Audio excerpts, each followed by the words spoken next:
I'm Amber Davis and welcome to Call to Stage. This is the space where musical theatre takes centre stage. From unforgettable backstage stories with incredible special guests to insights from my life and my theatre journey. We're leaving it all on the mic every single week, so let's jump in. Hi guys, welcome back to Call to Stage with me, Amber Davis. Now, I have somebody sitting next to me who the last time I saw them, we were swinging around a pole in freedom. Was my mum there as well? Yeah, she was. It's the wonderful Rob March. Hello. That was a long time ago now. 2 years ago. We should do it again. Freedom's closed at the minute though, I know. isn't it? I went out on Friday and I looked in like that, popped my... Just hoping. I was like that, oh no. Open the gates for me. I actually think the last time I was there was with you. Yeah, I would say so. I haven't been there in ages. And we will talk about it, but that night you were up for an Olivier. Oh, yes. You were. Do you remember that? I That do. Casual night. I do remember the Freedom Pole more, though. That's the lasting memory from that day. I just remember me, you and Leighton swinging around the pole. Your mum was definitely there, and I had Leighton's glasses on. Yeah, I remember it. I've got the pictures to prove it. God. We should put them in here somewhere. Yeah, we should. We should put it on Instagram. Yeah. Now, just to get the ball rolling, Yeah. pick any show you've ever done. What's your pre-show ritual? Oh, someone asked me this the other day. I love a Jakeman's and they're totally useless. Do you think? Yeah, I think they're so useless, but I love them. So I'm addicted to Jakeman's. I have Jakeman's, Fisherman's Friends, all the things that just numb your voice rather than fix them. So that actually you're making it so much worse for yourself, which is why I have so many problems now. Who knew? Jakeman's, Fisherman's Friends. I do like a steam every now and then. Do you? But I'm getting to this point now where actually I think all of that stuff actually gives me more anxiety than calms me down. Is it like if you don't have a Jakeman's, you're going to be shit? Yeah, that's the thing in my total, what's the word? It's like mind Wrong. over, yeah. Mind over matter, exactly. Yeah, it's You're so corrupt. useless. Exactly, totally. But then I always think like, oh, if I were to crack and I didn't have the Jakeman's, that's why. Yeah. So it's mind over matter, but nonsense. But No. now I don't do that much. I do a normal Do you warm not? up. I do. Did you see this TikTok that went round of the Elphaba on Broadway? Yes, I did. Yeah. Yes, I did. It's on Instagram. I literally watched it yesterday. Yeah, me too.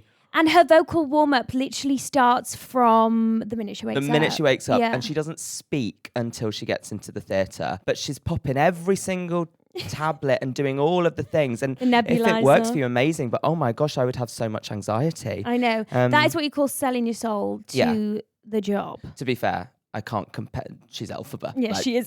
You do. You do do you. your routine, darling. You do it. I am. Oh my gosh, We would be doing the same. I would be doing the same. I get through 3 packets of Jakeman's a day. What about a vocal zone? You ever put one of those? I have popped a vocal zone. They don't quite do it for me. They're dangerous, I think. Do you think? That's fully numbed. Fully numbed. The vocal folds are numb. The way we talk about it as though it's like a class A drug. They're really bad. Yeah. Yeah, So don't bad. do it. Don't do it. Don't get addicted. Don't get addicted to vocal zones, kids.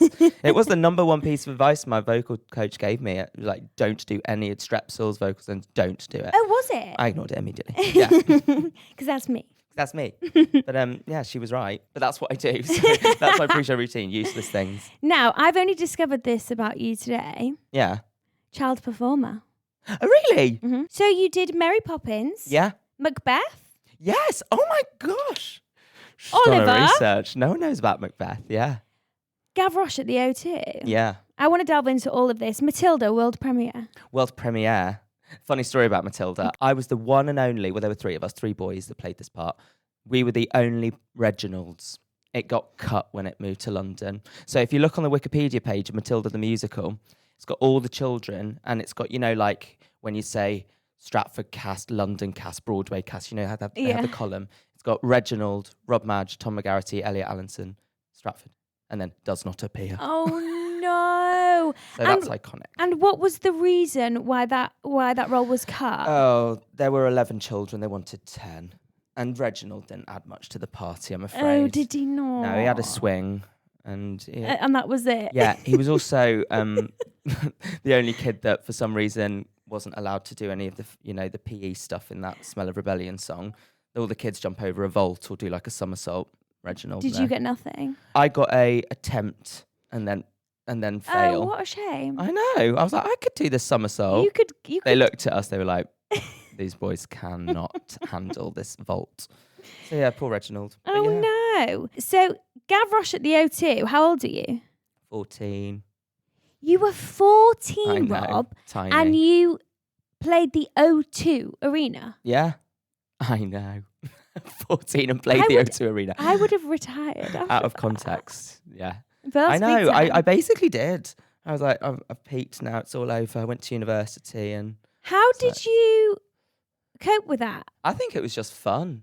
I think I just really enjoyed it. It was like a hobby. Yeah. But it wasn't until I wasn't doing it like 5 years later when I was at uni, I was like, oh my God, I did not appreciate That enough. amazing thing. How old were you when you did your first ever job? 9. Wow. So you Yeah. really didn't have your usual upbringing. I didn't. No. But I don't think I ever was usual. No. You know, even before I started doing the shows properly, that's all I Yeah. was doing at home was dressing up. And I feel like as well, your mother is very important to you, isn't she? Mm. I see that on your Instagram. She's brilliant. She's my best mate. She's absolutely daft and bonkers and Nutter. ridiculous. A total Nutter. Jan, you're a nutter. Jan. Confirmed. My nana's called Jan. Hi, Jan. Really? Oh. I'm a massive fan of you, Jan, by the way. Oh, she's a massive fan of you as well. Via Rob's Instagram, I'm literally like, there she is. She is like, it has got to a point where I'm kind of offended when people aren't just happy to see me. Yeah. It's It's like, like, where's your mum?" parents? Where's your Yeah, mum? I'm like, oh, yeah. for God's sake. They can have it. So have you always been really close with your family? Yeah, I think so. I think we got a lot closer during the pandemic. Okay. Did you move back? Yeah, I moved back. Go. Yeah, I know. Your poor So- parents. Honestly, poor parents and poor me. You should try it. You become so independent. And I was on tour, and I went straight from drama school to this tour, Mm-hmm. and so I moved out of my drama school digs, and then I was on tour living out of a suitcase, and then it was like, oh my God, I don't have a base to go back base. to. So mum and dad, hello. But then I found a lot of videotapes, and And that's where So- a lot of so things thank were goodness I moved back, born. I guess. Put it like that. Yeah, Yeah. exactly. Everything happens for a reason. I know, yeah. You know? You've mentioned uni a couple of times. Oh yeah. I went to Warwick Uni And and did English, so basically theatre. Yeah, you did English did English literature. for a degree. Yeah, That's wild. I know, but like all I really did was like the acting society, There was acting society the there drama then. clubs. Did you love it? I loved it. I was president of the Musical Theatre Society. you? Of course. Why are you shocked? Rachel Berry here with no hair. A bold Rachel Berry. Or Rachel Berry. So you did drama school and then uni, or the other way around? I did theatre school as a kid, so I did Sylvia Young Theatre School. Oh, you're a Sylvia. I'm a Sylvia's, yeah. Okay. I'm a jazz hands. But then most of them went on to like Betty Lane's. I didn't want to. I wanted to do A levels. I don't know why. And also, you have an English degree, which I don't think many musical theatre people can say that. I only have GCSEs to my name, darling. Hey, my GCSEs, I was a flop. My GCSEs were so bad. I failed Did you? like everything. but to I be got fair, like I one don't A think you and were- it was in like expressive arts. Shock. Oh, shocked. Oh my gosh, that's such a shock. Oh, But God. I feel like, no wonder, because you probably were never at school. No, not really, I guess. Not No. doing how many shows a week. Yeah. Sylvia's are very well prepped for that, though. They're all doing it. Right. So they had a system where if you missed a class, you had extra homework and Right. Okay. all that stuff. How many shows a No. week did you do from 9 years old? I'd say there was like 5 Janes and 5 Michaels in Mary Poppins. So we do about 2 a week. Oh, okay. When you did Oliver, was that the same? Oliver, there was then there was 3. So it went from 5 to 3 of each role. So we did a little bit more. We did 3. I remember being very sad in Oliver because you had to do the matinee and the evening. Oh, God. And in two-show Mary day, Poppins, darling. on Mary Poppins, there's always one standby. It's the standbys in the dressing room for the matinee. They'll then do the evening and vice versa. But Oliver, no, none of that. We had to do. God, they had us working hard. Really working Those hard. urchins.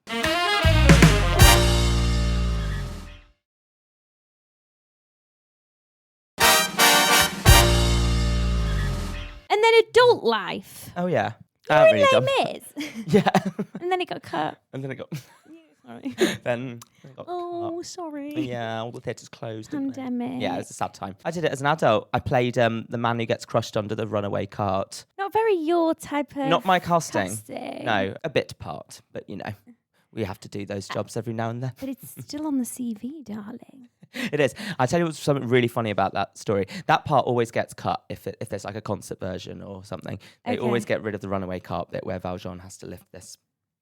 Oh, it was my dream role. They always cut it. And Claude Michel Schoenberg came to watch like a sing through of us all do it. And when I sang those lines, he goes, "This is the bit where I go for a cup of tea." I'm like, you wrote it, darling. Seriously? He did, yeah. Did he go for a cup of tea? Icon. Yeah, he went for a cup of tea and he got himself a Kit Kat. I'll never forget it. He goes, "I like a Kit Kat." Oh. Like, what's your favourite chocolate, Claude? A Kit Kat. And then you did Bed Knobs and Broomsticks. Yes, I Is that did. tour? Yeah, tour. Do you Yeah. like touring? No, Really? no. Is it a no from you? It's a no from me. I love going to the last tour I did, the My Son's Queer tour. I absolutely loved that because it felt very special to take a personal story Yeah. home. So that was really lovely. And like all the people from the local village pub who, as far as they're concerned, I'm that lad in London that does theatre, so they're never really Okay. known. And then they came to watch it and they were like, "Oh, that's what you do." And I was like, "Oh, it's lovely to be able to bring it to you." Oh, So that's so wholesome. I like it for that reason. I find touring a big show very, very difficult. Your whole life becomes your whole work. Like there's no divide. Yeah. And I find that really difficult. You do sell, like, your social life doesn't exist, Yeah. you know? So you're beyond kind the of... parameters of work, I feel. Yeah. So it can be very difficult. But I've always worked with great people. So we've always, to be honest, touring is where I've made the best friendships. Yeah, that's so weird. So have I. Yeah. The only thing I'd say about touring is experiencing the different theatres. I do love that. Yeah. It's quite special, isn't Where's it? your favourite theatre? To be honest, I did with Viv, because it was such a big sing, my favourite venues would have been the ones with the best sound. So I'd say Wales Millennium Centre. Oh my gosh, yeah. Rocked my world. Yeah. You know, that made me horny. That Oh my venue. God. It's like a symphony hall. It's like, it's an arena. It's beautiful. Yeah, it's always very exciting to do it. I found Dublin, the Board Guys, gorgeous as well. Yes. It's like so intimidating when you get out there and you just think, like, you know, when you do a run in the West End to like a certain amount of audience, Yeah. and then you go to somewhere like that and it's just like, holy fucking shit. Yeah. Like, this is, my bum's going here, you know? Oh. Yeah. Bed Knobs and Broomsticks, how long did you do that for? It was 9 months. It was a full Oh. pregnancy. Oh, it was. Yeah, it was. It was a 9-month contract. And when did you come off that? May 2022. Mid-pandemic? It was like one of those shows that I think they were sort of testing the waters with bringing theatre back. So we opened it in August 2021. And like, yeah, so for the whole job, everyone was in masks whenever they weren't on stage, and everyone felt like they couldn't really socialise afterwards, but they did. Yeah. But it was we allowed. bubbled. Yeah. We were all in a big bubble. So pubs were open. You know, it was totally allowed to do all that stuff at that point, but we still felt this kind of responsibility. And then, of course, like, remember Omicron? Do you remember? Yeah, because I got shot on Omicron with Bring It On. No. The tour? Did the tour survive Omicron? We lost a few shows, Right. but we came back stronger. But it was... Love that. Why did I say that? But Came we back stronger. I think it's you saying... You came back stronger. But did you survive? Like, It well, was me. I raised the intensity, didn't I? You did. But we came back stronger. What am I on about? That's so funny.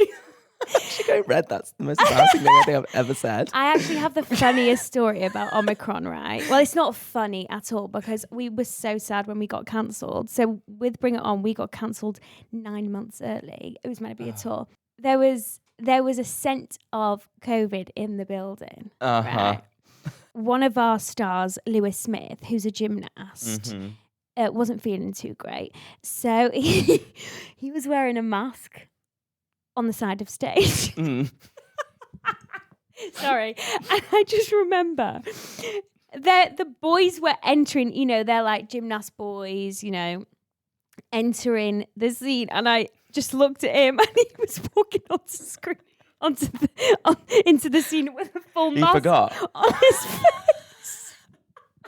Isn't that hysterical? I still remember it to this day. And like, I just thought, What a time. are we doing? What a crazy, crazy time, honestly. There was one day in Bedknobs when so many people were off that it was Christmas Eve. It was Christmas Eve 2021, and all the families were out ready for Santa and for the magic of Bedknobs and broomsticks.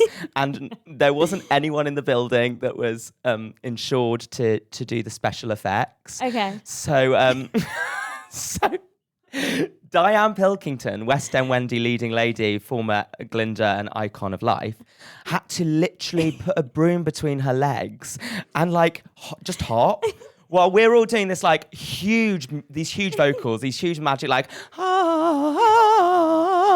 and she's like there just like and we had to like push bushes past her. When it worked, it looked amazing. But we were pushing these trees and these bushes past Diane Pilkington. She had to go out to the audience before the show started and give a disclaimer. She goes, "Hello, children. I've lost some of my magic today." Oh no, not the loss of magic. Oh, it was so funny. But when you think that. about it, iconic moments. Iconic moments, yeah. That you'll remember forever. Yeah.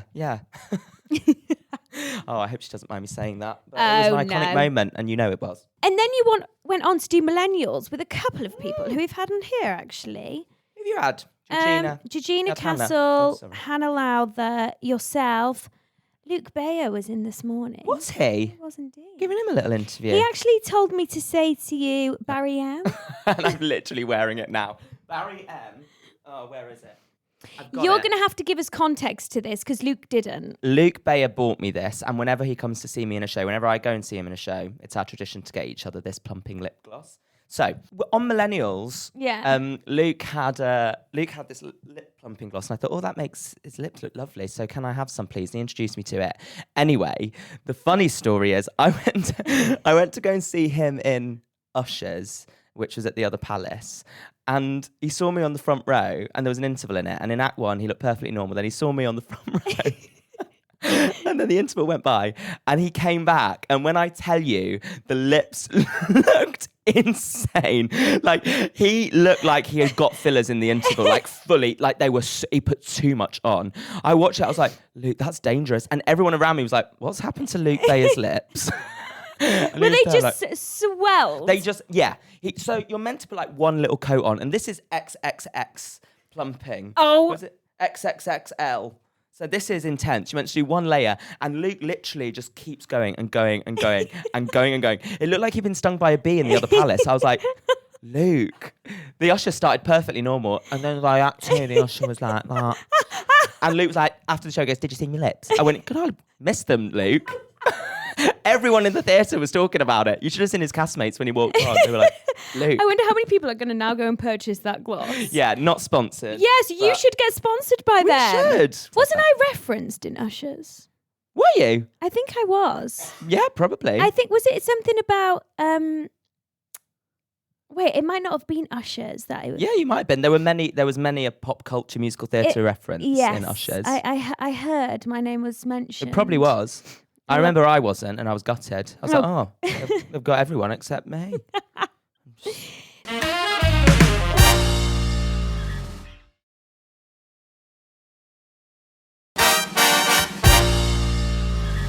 Now let's move on to the life-changing moment, really, for you. Yeah. Which is the musical that it is written and performed by yourself. Oh, yeah. Which is... that one. That one. Sorry, didn't know which one you were going for there.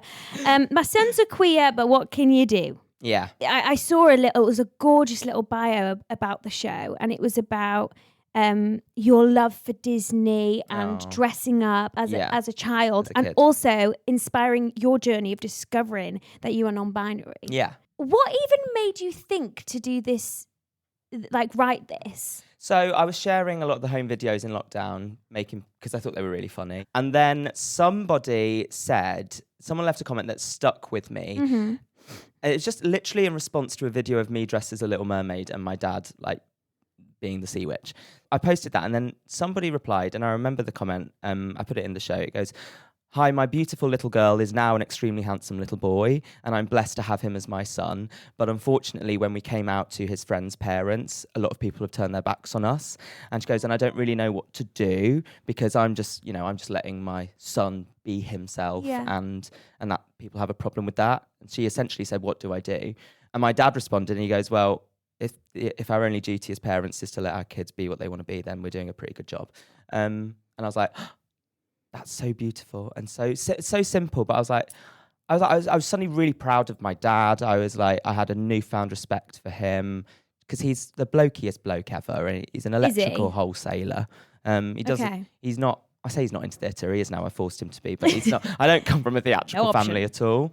So the fact that he could say something like that when you'd probably look at him and think, oh God, he's no ally. Do you know what I mean? Good parents deserve a tribute in queer stories. Yeah. Because so often people have poor stories of how they were raised. Yeah, exactly. I was like, I wanted to do something where people can see that is an option, that if you are going to be queer, you will be loved, like you can be, and you can love your children and you can love your friends. I love that. You don't just have to see the negatives all the time. No. So yeah, I just wanted to do something that was uplifting, and I thought, was your dad? a good way to Has do your it. dad always been your number one fan? I reckon so.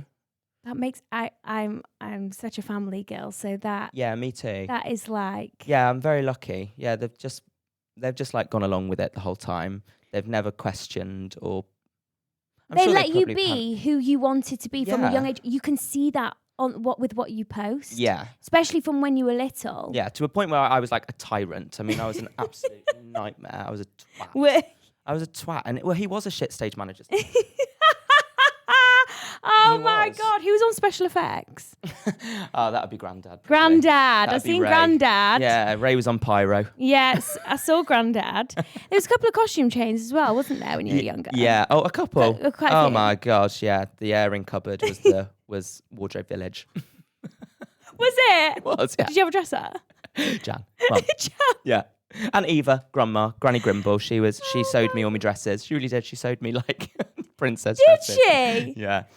That is just like such a beautiful story. I you just know? wanted to show that like it was happening in 2001, like Yeah. because everyone now is saying that if someone were to post a video of their kid dressing alternatively, people would be like, "Oh, 2024, it's so gross. It's want like this in mine." Like it was. Yeah. We have existed for so long. Yeah, yeah.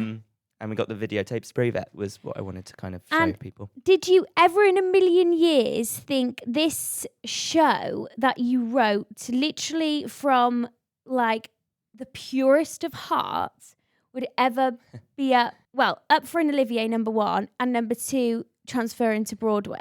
No, like none of that was ever within my. I'd never even like entertained the idea, just because I didn't do it for that reason either. So I didn't ever want it to become bigger than it ever was in my heart. Do you know what I mean? I want it to still be my baby, and I feel like sometimes those external factors you can feel like you're losing it a little bit. Yeah. So, I don't know. I feel like the reason why it got as successful as it was is because you've approached it with that attitude. Yeah, I think I think you can only ever stay true to yourself and your own voice, and then people will catch up. Is what I've learned. Either people will come, you'll attract your audience, you'll attract the right people, and you're not wasting your time trying to be something you're not, and then therefore attracting the wrong energy.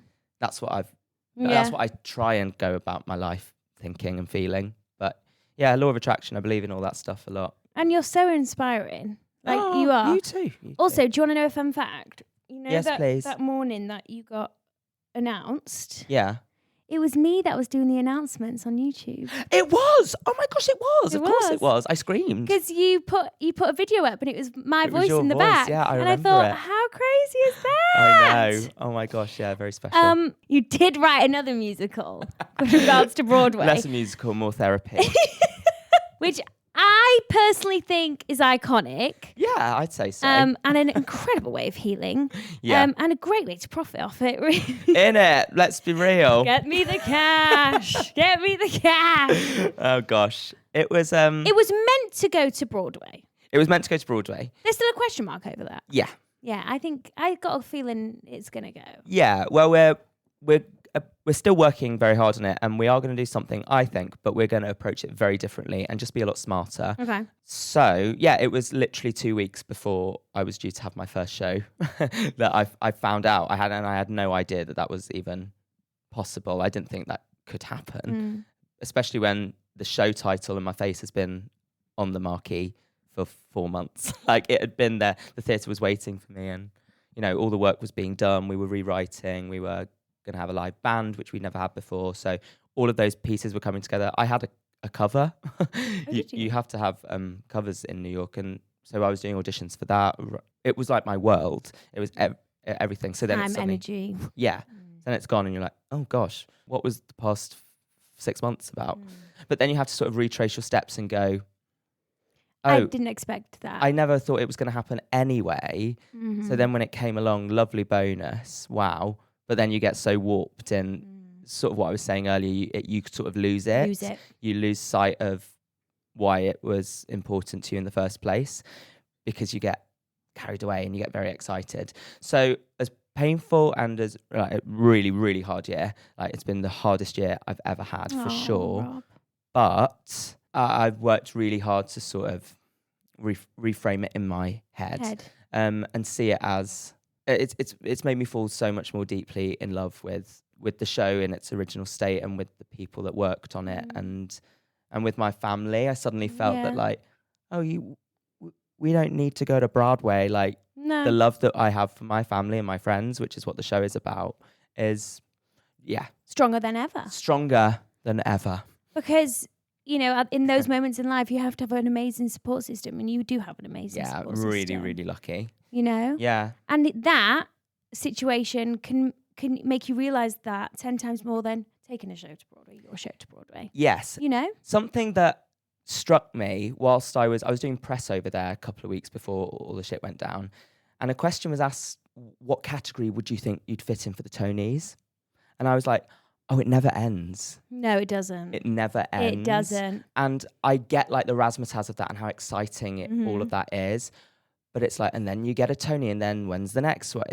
And you have to really be present. I think we're always thinking so far forward, and it causes anxiety, Oh my God, it does. Not taking for granted the present moment is something that I'm really trying to work better on. Because I was like, oh my God, we haven't even opened yet. And then we did. Yeah. It's like, can we just at least do it first before we ask those questions? So then you did Regards to Broadway. I did. Was it a one night only? Yeah, we did 2 shows in one day, yeah. I think Natalie, one of my really good friends, Natalie Paris, came to watch you and said, it was amazing. I think she went with Luke. Of course. Yeah. So was that literally just like a therapy show? Yeah, I mean...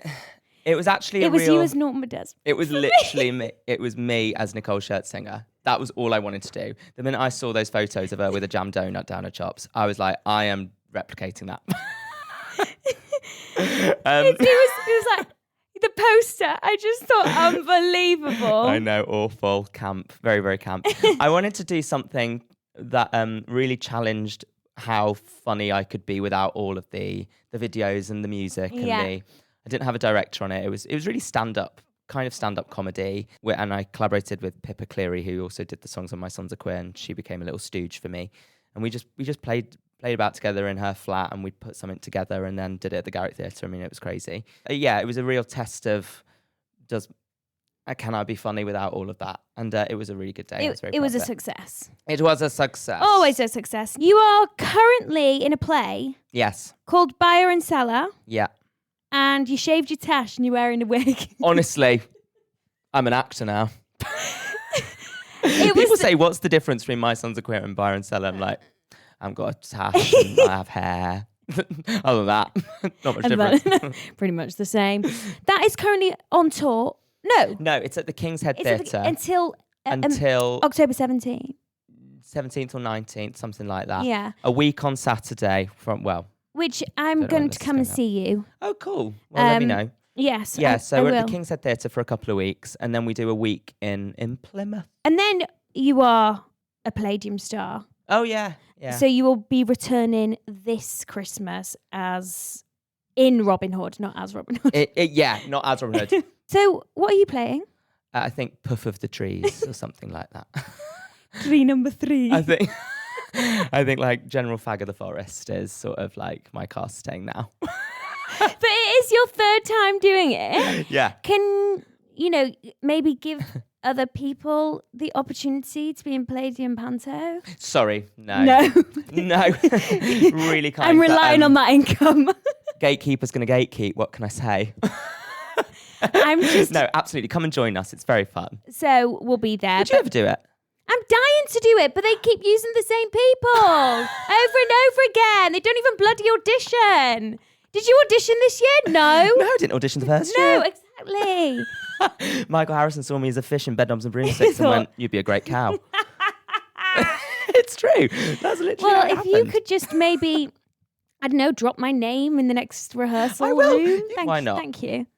Deal. Okay, well, one last question is, Yes. what advice would you give 10-year-old Rob? Enjoy your hair. Don't use so much hairspray because it's ever so thick and you'll be devastated when it goes. What else would I give? Don't take your stage manager, aka dad, for granted. Yeah. Stay true to yourself. Yeah, don't waste time trying to be anything you're not. It's such a Yeah. cliche, but just trust that your individuality is weirdly the thing that's going to make you survive and thrive. A star is is the word you're looking for. No, Yeah. we'll make you a puff of the trees in Robin Hood. Well, thank you so much for listening and thank you for coming on. Thanks, You're Sam. amazing. So are you. Love you. Bye.